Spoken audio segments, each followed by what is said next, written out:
இப்படிலாம் இருக்குல்ல, அவர் அங்கங்கே சுத்தம் நினைக்கிறேன். இங்கே வா ப்ரௌனி, இந்தா இல்லை இங்கே வா. எப்படி அலையிறான் பாட்டு.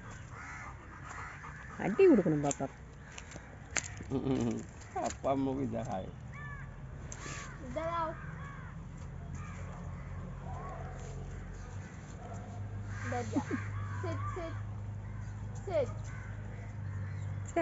உட்காந்துட்டானே, நல்ல பிள்ளை உட்காந்தாச்சு. நல்லா இருக்குல்ல பாப்பா. அங்கே இங்கே வருவீங்களா அப்போ? இங்கே இன்றைக்கு உள்ளே தான் நிற்போம்.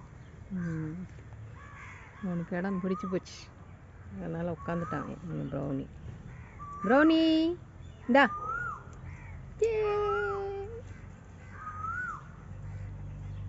குயில் சத்தத்தை பற்றி அக்கூ கூன்னு